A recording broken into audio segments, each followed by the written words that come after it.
Welcome to the Missionary Mobilization Podcast, a resource for Christian leaders who want to increase the number of missionaries around the world. This podcast is a ministry of the Center for Missionary Mobilization and Retention at Trinity Bible College and Graduate School. Visit us online at missionarymobilization.org. Now, here's your host, the founder and director of the Center for Missionary Mobilization and Retention, David Jacob. Well, hi, everyone, and welcome to the Missionary Mobilization Podcast. Those who listen to the show frequently know that our goal is to equip and encourage mobilizers and missions pastors from around the world. Please don't forget to follow the podcast on your favorite podcast app. And if you would give us a 5-star rating on Apple Podcasts, if possible, that would help us to reach more listeners. So, do you have a friend that you think might enjoy this particular episode? Well, we'd love it if you would recommend it to them. And if you've got any show topic ideas or suggestions, just email us at hello@missionarymobilization.org. We really enjoy hearing from you.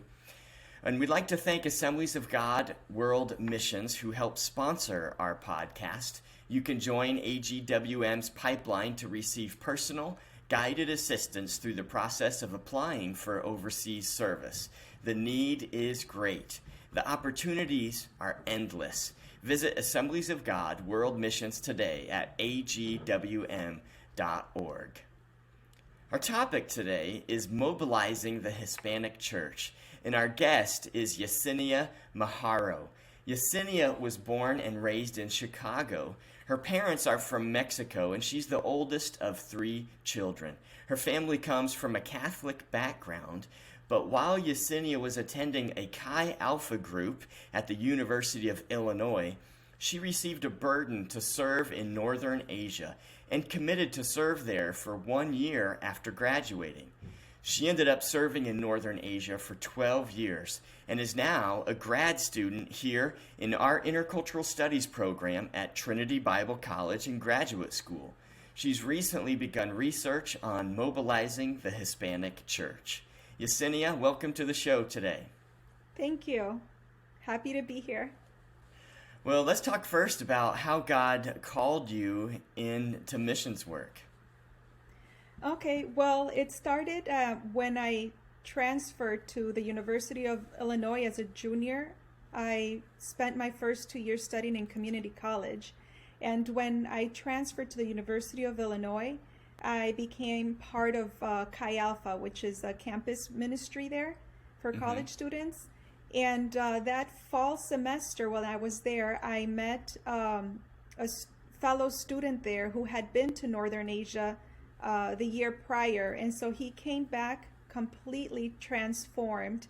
And every time we met, he would share with me one of his experiences in Northern Asia and share about the people there. So that started to pique my interest concerning the Northern Asia and its people. I grew up in a close knit Hispanic community and had not had much contact or friendship with people from from other places. So what I knew concerning Northern Asia was very limited to maybe what I read in books or saw on TV. And so that began to pique my interest. And then that fall semester, also our Chi Alpha campus group had a missionary convention for us, a whole weekend long, and they brought guest speakers to speak to us, and they focused that convention on the 1040 window, which is considered the area that has least access to the gospel and the most persecution against Christians. And when I heard about they told us about the need there, about the people, and just learning about it, I started to gain a burden for the nations and for sharing the gospel with people who perhaps have never even heard it once because they have no access. And so towards the end of that convention, we prayed for each of the nations we had learned about specifically one by one. But before we began that prayer, our leader made a call and said that when each of these nations is named, if you feel a specific burden for the nation being named, stand up when it's named. But standing up means that you're making a commitment between you and God that you are going to go there to share the gospel, be it for a summer, a year, or a lifetime. Wow. So when they named Northern Asia, I think because the Lord had already been preparing my heart for this nation and its people, I felt that burden and I stood up. And I told God that I would go there after graduation for 1 year to share the good news with the people there. And God works very interestingly when we're willing to just surrender our hearts and lives to Him and be willing to do or go wherever. Because that same fall semester, my friend that had been telling me about Northern Asia approached me later after that convention and mentioned that our university was trying to start a study abroad program with Northern Asia and had been trying for several years, but they couldn't get enough students interested in going there. And so this semester they were trying again, and they just needed one more student to make it happen. And then he told me, and I saw you stand up for Northern Asia, so this is your chance to go. Wow. And so I said, but I don't have any money to study abroad. And he told me, well, there's this scholarship you can apply for, and if you win it, you get everything paid for. So I prayed and I said, well, Lord, if you really want me to go, I pray that you provide. And He did. I won that scholarship and then was able to study abroad in Northern Asia the following semester with everything paid. Incredible. And yes, and so then the Lord, I think, used that experience, short-term experience in Northern Asia to confirm that He was involved, and it wasn't just me standing up on an emotional whim saying, yes, I will go.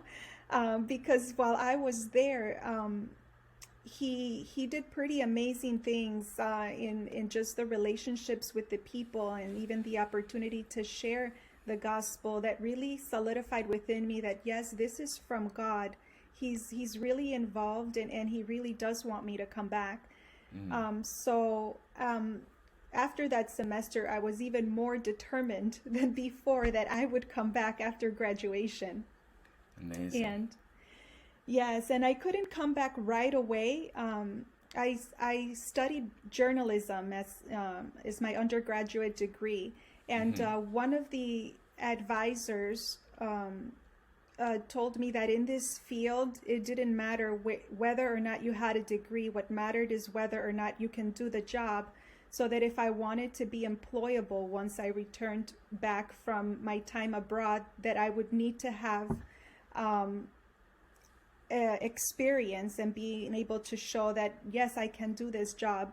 So she advised that before going abroad, I first stay in country and work for about 3 years to gain experience. And so I listened and I considered, and I did pray and ask the Lord, what should I do? But after graduating college, I didn't get a job.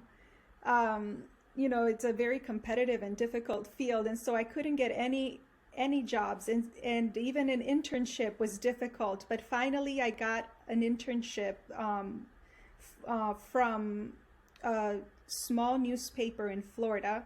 They were launching a Spanish weekly, and they needed someone who could speak Spanish to do reporting for it. And so they called me, and it was only a 3-month position, a 3-month internship. Okay. And I agreed. It was the only thing I had. Sure. So after graduating, I moved there, with the plan that I would be in Florida just for 3 months. And then I didn't know what was going to happen. But what was interestingly enough is just how I see that throughout the whole time, again, God confirms His call. Because I didn't know anybody in the state of Florida. I had never traveled there before. And so when I moved there, my dad took went with me. We drove down there, and that first Sunday when we went to a Spanish-speaking church down there, and I met the pastor's daughter, I discovered that she too had a desire to go to Northern Asia. Really? And I thought, wow, what are the odds? Yeah, really. And so it's like wherever I go, Northern Asia was following me. And in the end, the Lord extended my time so that internship turned into another 3-month internship, and then into a full-time job, and then I stayed there. And in the end, me and that young girl went to Northern Asia together for that Amazing. first year of service. Wow. That's so remarkable. And in fact, you and I met in Northern Asia, unbeknownst to us, kind of, until recently here we figured out that I was there as a long-term worker, and you came through with a team from Florida, and I spoke to your group, and so you were part of that, but we didn't really realize this until just a few weeks ago. So it's fun to Yes. reconnect. And you talked about being sent by the Florida district, and I know that you've talked to me a little bit about noticing some changes in the sending practices of the Assemblies of God District of Florida. Can you talk to us a little bit about what changes you've seen in these past few years? Yes, when I first went to Northern Asia, there wasn't a lot of focus or support for cross-cultural ministry or just going to unreached people groups. There wasn't that focus on that in my district, and even in my local church, some people still thought it was very odd that I would choose to go there. But after hearing my story, they knew it was of God, so they didn't doubt it.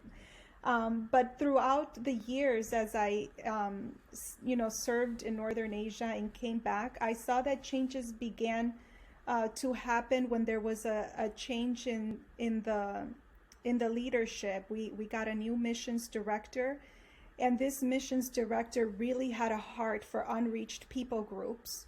That's great. And yes, and so for that reason, she and her team began to really push for unreached people groups, and in the district, and in each section. And she worked really hard even throughout the year to meet with all the pastors in the district and make local missions conventions. Sorry. For each section of the district throughout the year. And if there were any missionaries that were serving in an unreached area, she'd bring them, she'd have them share their testimony, she'd urge the pastors to invite them to come to their churches. Wow. And so she was just very active. In addition, she also worked together in partnership with other key I call them key players, because they were also other leaders who were maybe from other missions organizations that had the heart to mobilize the Hispanic Church to go to unreached people groups. And so they partnered together and would meet together and would share ideas with one another, and even sometimes combine events. So all towards the same goal and aim. Yeah. So these are just some of the things that I started to notice began to change. And so with her doing a lot of work and promotion for unreached people groups in the district, the heart of the pastors in the churches also began to change, and the leadership in their churches, as they gained more awareness, and they also started to become more supportive towards missions to unreached people groups. Wow, that's great. And this is something that you're beginning to research here as a grad student at Trinity Graduate School, our ministry partner here with the Center for Missionary Mobilization and Retention. Tell us a little bit about that research. Well, my heart is for the Hispanic Church to be mobilized to share the gospel and plant churches amongst unreached people groups Mm-hmm. worldwide. Mm-hmm. And so that that began to be birthed in my heart while I was serving in Northern Asia. So for my research, I want to do or I'm going to do a case study on the Florida district, Mm. and what was their mission strategy, how this transformation occurred. Yeah. And I'm hoping that as I do this study, uh, and I can also compare it to the literature, see what is the same, what is not the same as what the literature states. That this in the end, this study will serve as a guide to be able to help others who want to mobilize the Hispanic Church, to have a map to follow. Yeah, it's really, really important research, and it's fun to see it develop and to hear your plans for it. We know that you're in the beginning stages, and so that's excellent. We encourage others to be involved in various research projects around missions mobilization. These are important for not only our own personal growth and development, but they become important to the church. So, as you begin your research, what mobilization barriers have you seen in the Hispanic church? Well, I think some of the barriers have to do with the history of Mm-hmm. the Hispanic Church in the United States. Okay. For example, the Hispanic Church here was born of immigrants who came from Latin America, and so when they moved here, they also brought the same perspective they already had about missions, from when they were in Latin America, and Mm-hmm. that perspective is that the work is domestic in nature. And so I listened to a seminar one time when the Hispanic director from an international missions agency was speaking, Okay. and she put it this way. She said, "We have been recipients of the gospel for many years, and that has made us very comfortable receiving, getting instead of giving." And also, the gospel came to Latin America through missionaries who came Mm-hmm. from Europe or from the United States, and so it was also mentioned that these missionaries forgot to teach about foreign missions. So then that concept remained about missions being domestic in nature. So I guess one of the barriers then is lack of education about the biblical mandate for foreign missions as well. And I think that as more and more education comes to the pastors and to the churches and to the people, they respond, just as we see, respond positively, like I've seen in the Florida Hispanic district. Mm-hmm. So I guess that's one of the barriers. And go on. Oh, I was just gonna. I don't know if you had other barriers to mention, but I've heard that for Hispanics that at times that family can be a barrier, feeling some of the pressures, especially when it comes to fundraising. That is maybe seen a little bit differently than in other family contexts. Can you speak to that at all? Do you see that? Have you read that? Is that an experience of yours? Well, in terms of fundraising, I think maybe it takes a little bit longer for fundraising. Um, and again, I think it goes back to the lack of education concerning foreign missions. I think as they learn and as they hear, their hearts become receptive. I Mm, mean, when I did my fundraising, it did take me twice as long okay. to fundraise, but so it was a little bit more slow going. But all the funds were raised from the Hispanic churches. So I think Wow. I think the Lord is faithful. Yeah. Concerning that. But I think maybe something that is related to that is, with the family and the pressure from the family, I think has to do as well with the immigrant experience. Most people from Latin, or at least a large majority that immigrate to the United States, immigrate with the hope of achieving the American dream, that hope for a better life here than what they have in their countries in Latin America.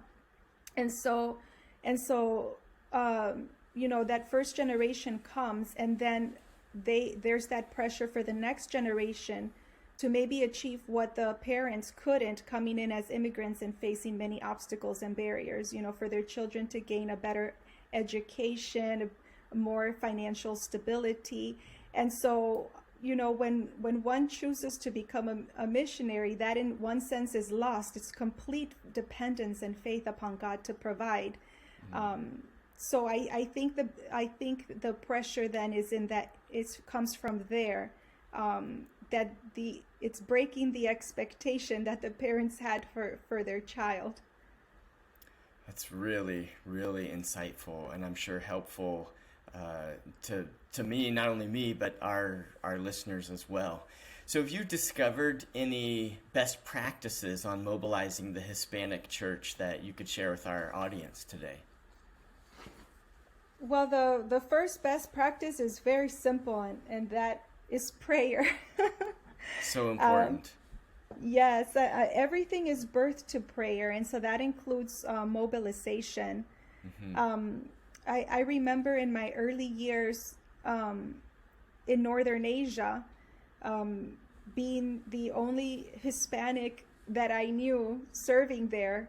Wow. Sometimes I felt a little bit lonely for my culture, my food, and so on. And so, there was not even anyone to speak Spanish with, except during those times I would speak with my parents. So I began to pray and ask the Lord to start bringing more Spanish speakers, more Hispanics to come Yes. serve in Northern Asia. I would be like, Lord, where are they? Yeah. Bring them.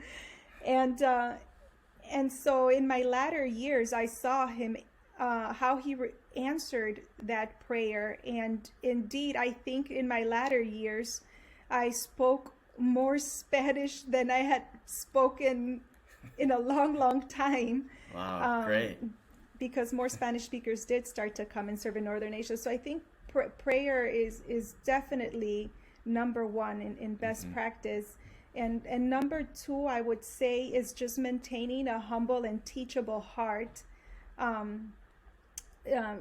Just by maintaining a humble and teachable heart, I think that opens a lot of doors. And it's even biblical, it's written that God gives grace, mercy, guidance, and wisdom to those who are humble. So I think as we are working as well to mobilize the Hispanic church, if we just keep humble and teachable hearts, I think that'll open many doors. And the third one to consider is that when engaging the Hispanic church, we're dealing with three very distinct generations within the church. And the first generation is those who have immigrated as adults from Latin America and have not yet acculturated to American culture. And then the next one, the second generation, is the children who are navigating between both cultures, the American culture and the family culture. And then we have the third generation, which is mostly acculturated to American culture. The third generation. So I think when we're thinking about mobilizing the Hispanic church, we have to think about how to engage the three generations. And I think it's a lot easier to mobilize and the second and third generations. But for the first generation of immigrants, I think it's because they haven't fully acculturated, it's important to consider the Latin American culture and how they approach mobilization as well. and consider things like building trust, forming relationships, and that to be the forefront of, instead of just getting down to business. So it's just like those small key things like that, because once I think that first generation is won over, the doors are wide open, and it's so much easier to be able to come in and mobilize. Yes, and it's so important as we train missionaries. We talk a lot about contextualizing ourselves and contextualizing the message in a way that a hearer of that particular culture would understand the gospel, taking into account their worldview. And it's the same thing for mobilizers, as you've so insightfully touched on here, that these three different groups, first generation, second generation, and third generation of Hispanics here, that we contextualize the mobilization message to the particular group that we're working to build relationships with, in order to mobilize them to whatever role God has for them in this great commission endeavor. So really, really good advice. Well, we want to, one more question. I know you've been gathering some resources and looking into, doing that literature review part of your master's thesis here. What resources have you found particularly helpful as you research and as you mobilize Hispanics? Well, there's this book called In This Generation, Looking to the Past to Reach the Present by Todd Arend. Mm-hmm. And I have found that book is very, very helpful, because it goes into detail about a specific missionary movement of young college students. Mm-hmm. But I think that many of the barriers that were faced in when working with that group are barriers that are also being faced in mobilizing in the Hispanic community, and some of their suggestions of how they overcame those barriers are also how we can overcome the barriers we're facing today. So I found that book is very helpful. Good. And also, there's a website called Missio Nexus that has a lot of resources, and including that seminar I mentioned that I listened to or that I heard was on that website. So it has a lot of good resources for missions and missions mobilization. And also, of course, missionarymobilization.org is always getting new resources on their website. Yeah, well, thank you for that little plug there for our own resources that we curate and create. I do want to encourage you to go to missionexus.org as well, and even to become a member. You can access some of the resources without being a member, but to sign up and to become a member, you get all those resources, and not only that, but connections to hundreds and hundreds of people and other organizations that are all learning together. And so it's collaborative, it's sharing ideas, it's partnering together for the gospel and to mobilize more. So we will link in our show notes, put a link to all the resources that you have mentioned, and also EMQ, Evangelical Missions Quarterly, now is being published by Missio Nexus. And so you can go to their archives. There's a lot of articles on mobilizing Hispanics. So if you'd like to learn more about missions mobilization, we'd invite you to explore Trinity Graduate School's Master of Arts Intercultural Studies with an optional concentration in missions mobilization. As far as we know, this is the first of its kind anywhere in the world. This degree is specifically designed for not only missionaries, but missions pastors and agency mobilizers. And actually, we offer one free grad class to audit for any missionary. So if you are interested in taking advantage of that, visit trinitybiblecollege.edu for more information, or you can email us at hello@missionarymobilization.org.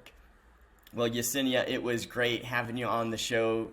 Great ideas, very insightful. We'll be praying for you and your research and looking forward to that thesis being completed here in the next year or so. I'm sure will make a big impact on the field of mobilizing Hispanics. So thanks for being with us today. Thank you. A pleasure. Well, until next time, everyone, let's keep praying for more laborers to work in His harvest fields. You've been listening to the Missionary Mobilization Podcast, a ministry of the Center for Missionary Mobilization and Retention at Trinity Bible College and Graduate School.